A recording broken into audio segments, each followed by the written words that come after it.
OT procedure मतलब आपको कैसे ट्रॉली प्रिपेयर करना है एक ओटी के लिए। तो हम लोग स्टार्ट करेंगे हैंड स्क्रब से। जनरली दो टाइप के स्क्रब होते हैं, एक क्लिनिकल स्क्रब होते हैं और एक सर्जिकल स्क्रब होते हैं। क्लिनिकल स्क्रब कैसे होते हैं, वो रहते हैं 2 to 5 मिनट्स के लिए रहते हैं क्लिनिकल स्क्रब, जो अपन यूजुअली वार्ड्स में करते हैं। उसके भी 6 स्टेप्स होते हैं। और सर्जिकल स्क्रब होता है जो 10 मिनट्स का होता है, जो हम लोग बिफोर सर्जरी जो भी स्क्रब होने जाता है वो इसको सर्जिकल स्क्रब को करता है। तो 10 मिनट्स सर्जिकल और क्लिनिकल स्क्रब में क्या डिफरेंस होता है, क्लिनिकल स्क्रब में हम लोग पूरा एल्बो तक नहीं जाते हैं और सर्जिकल स्क्रब में पूरे एल्बो तक हम लोग स्क्रब होते हैं। तो मैं आपको बताऊंगी कि क्या सबसे फर्स्ट ऑफ ऑल आपको क्या करना है। सबसे पहले तो आपको स्क्रब पहनना है। ओटी में घुसने से पहले आपको स्क्रब पहनना बहुत ज़रूरी है। उसको कुर्ता पैजामा बोलते हैं, स्क्रब, ठीक है। और कैप और मास्क का होना और स्लीपर, ओटी स्लीपर होना बहुत ज़रूरी है। उसके बिना कोई भी ओटी में अंदर नहीं आता है, क्योंकि ये जब आप ओटी में अंदर आते हैं तो वो एक स्टेराइल एरिया चालू हो जाता है, क्योंकि उसको डिसइंफेक्ट करके रखा जाता है। तो आप भी नहीं आएंगे, किसी रिलेटिव, किसी पेशेंट, किसी डॉक्टर को या किसी को भी, कोई नर्स को, किसी को भी अंदर इसके बिना एंटर नहीं करना है। सेकेंड थिंग, बिफोर सर्जरी आपको क्या करना है, सबसे फर्स्ट स्टेप जो है वो हैंड स्क्रब है। तो हैंड स्क्रब के कितने स्टेप्स होते हैं, 6 स्टेप्स होते हैं। तो मैं स्टेप वाइज आप लोगों को दिखाती हूँ।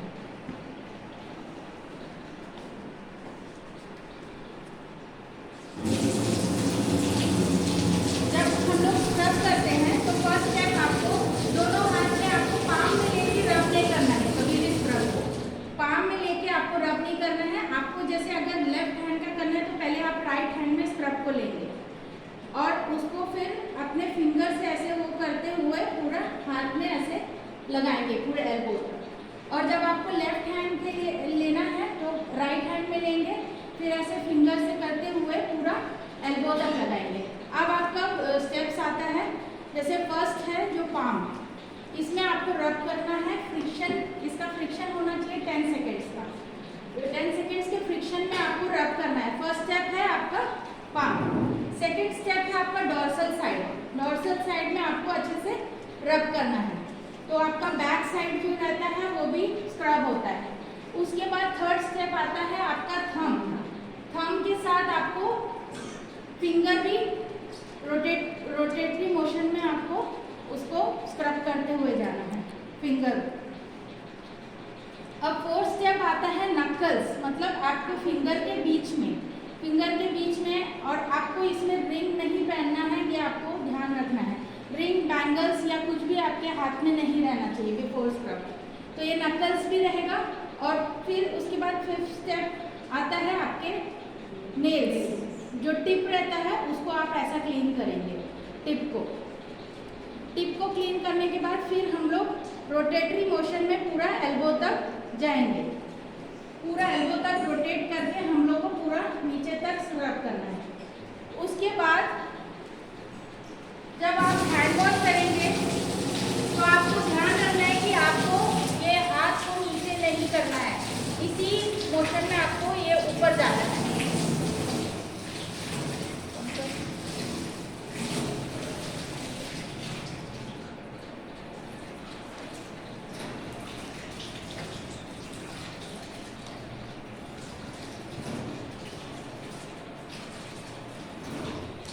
इसी तरीके से हम लोग को स्क्रब करके हाथ आपका रेस्ट ही रहेगा।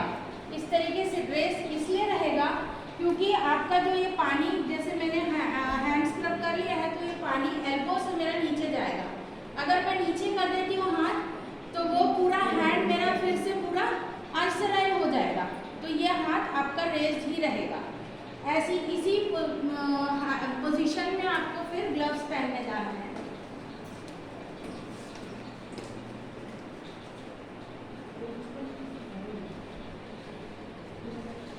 अब ये जब ट्रे यहाँ पर खुलता है तो ट्रे आप लोग को नहीं खोलना है। जो आपकी असिस्टेंट नर्स रहेगी, सर्कुलेटिंग रहेगी, वो आपका ट्रे को ओपन करेगी।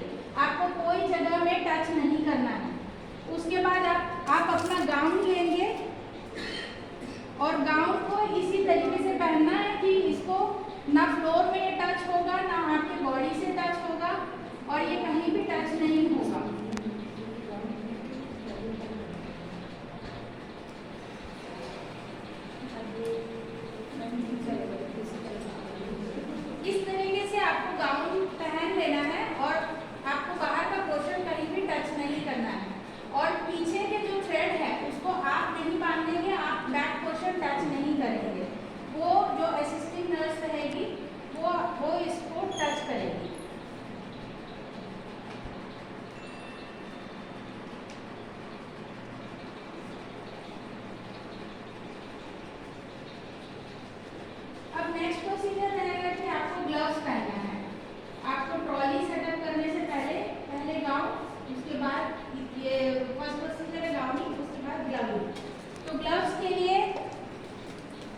जो असिस्टिंग नर्स रहेगी वो खोल के आपको आपके ट्रे में देगी ग्लव्स। बिल्कुल आपको बाहर का पोर्शन टच नहीं करना है, अंदर का पोर्शन जो स्टेराइल रहता है, जो रैपर रहता है, ये स्टेराइल रहता है, इसको आपको खोलना है और आपको ऐसे पहनना है।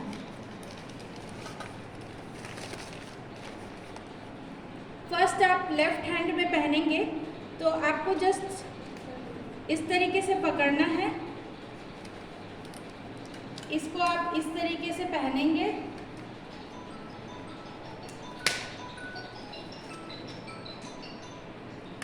ये पूरा आप नहीं पहनेंगे, आधा ही पहनेंगे और ये स्टेराइल हो गया मेरा हाथ, ये हाथ में ग्लव्स आ गया।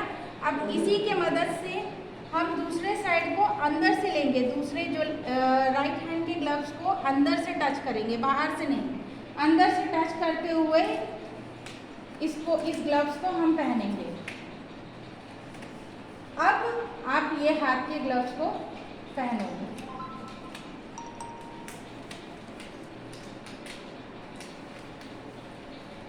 पहले ये लेफ्ट हैंड के ग्लव्स को आप ऊपर से लेके आधा पहनेंगे, उसके बाद ये आपका ग्लव्स स्टेराइल है, उससे आप इसको अंदर की साइड से पकड़ के उसको पहनोगे पूरा, उसके बाद ही आप इस हाथ के ग्लव्स को। तो ये है सेकेंड प्रोसीजर ग्लविंग का। अब हम लोग ट्रॉली सेटअप करेंगे। ट्रॉली सेटअप करने के लिए सबसे पहले हम मैकिंटॉश डालेंगे। मैकिंटॉश मतलब रबर शीट, इसको रबर शीट भी बोलते हैं। ये मैकिंटॉश इसलिए हम डालते हैं बिकॉज ट्रॉली जो है आप जरूर इसको कार्बलाइज करते हैं, बट उसके बाद भी अगर आप टावल डायरेक्टली इसमें डालते हैं तो उसमें अगर कोई भी या आपका बेटाडीन सोल्यूशन हुआ, NS हुआ, कुछ भी अगर उसमें गिरा तो वो ट्रॉली के कांटेक्ट में जाता है और वो इन्फेक्शन आपके इंस्ट्रूमेंट में आ सकता है। इसलिए उसको प्रिवेंट करने के लिए ये ऑटोक्लेव्ड मैकिंटॉश या फिर इसको रबर शीट बोलते हैं, ये फर्स्ट डालते हैं। उसके बाद आपको इसके ऊपर टॉवल डालना है और ध्यान रखिएगा कुछ भी खोलते समय ना वो सरफेस में, कोई भी सरफेस में टच नहीं होना चाहिए।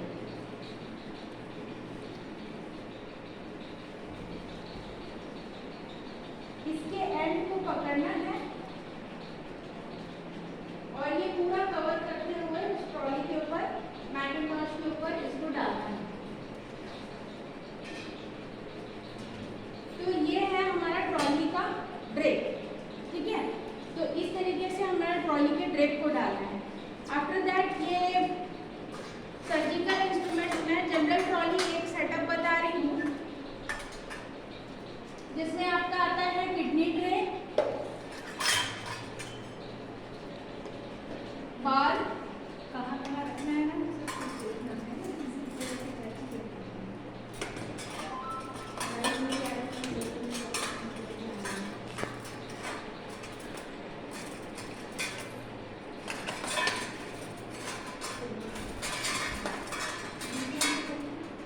पहले आएगा artery forceps,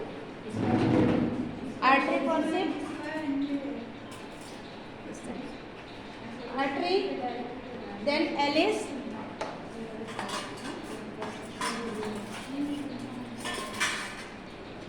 mosquito, tooth forceps,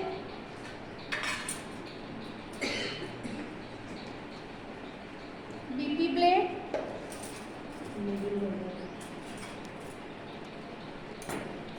scissor, sponge holder. तो आपको यहाँ से, हम लोग यूजुअली इसको यहाँ से देखते हैं, sponge holder, scissor, blade, tooth, mosquito, Allis, artery forceps. और आपका यहाँ रहेगा किडनी ट्रे, किडनी ट्रे के साथ में रहेगा आपका निडल होल्डर।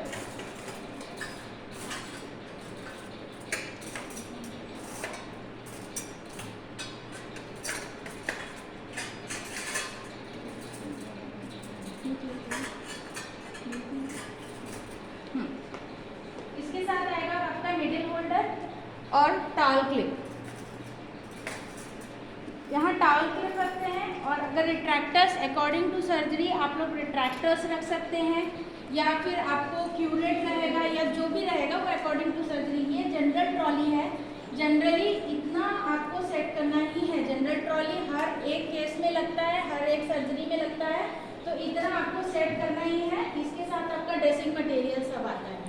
तो ये सेट करने के बाद आप इस ट्रॉली को ढक देंगे, क्योंकि सर्जन आते तक, सर्जरी होते तक आपको ये ट्रॉली ढक के रखना है।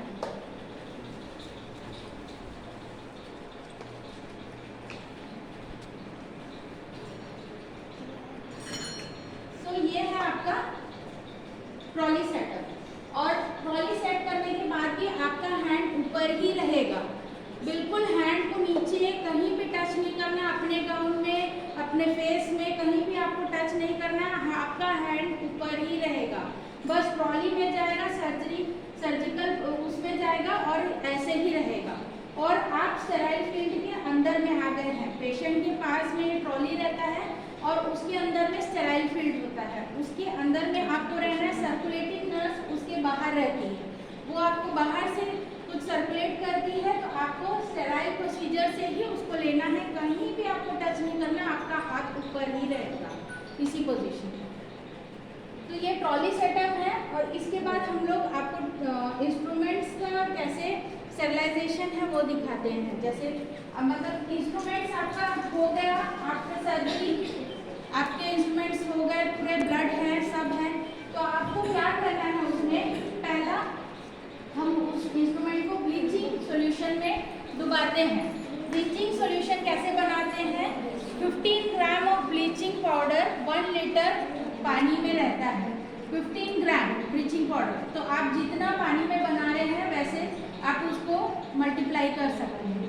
तो इसमें पहले डिसइंफेक्ट करेंगे इंस्ट्रूमेंट्स को, उसके बाद कॉर्सोलेक्स सॉल्यूशन में उसको डिप करते हैं। कॉर्सोलेक्स सॉल्यूशन अगर आप 1 लीटर को बना रहे हैं तो 50 ml कॉर्सोलेक्स सॉल्यूशन रहेगा, 950 ml उसमें वाटर रहेगा। ऐसे आप कॉर्सोलेक्स सॉल्यूशन को बनाएंगे तो उसमें ब्लीचिंग सॉल्यूशन के बाद में कॉर्सोलेक्स सॉल्यूशन में उसको वॉश किया जाता है। उसके बाद आता है सोप सॉल्यूशन, फिर वो सोप सॉल्यूशन में वॉश होने के बाद प्लेन वाटर में वॉश होता है और उसके बाद वो ऑटोक्लेव में जाता है। तो ये है आपका इंस्ट्रूमेंट स्टेरिलाइजेशन का भी टेक्निक। तो होप आप लोग सब कुछ समझ गए होंगे कि स्टेराइल टेक्निक क्या है, किस तरीके से आपको ओटी का एक ट्रॉली सेटअप करना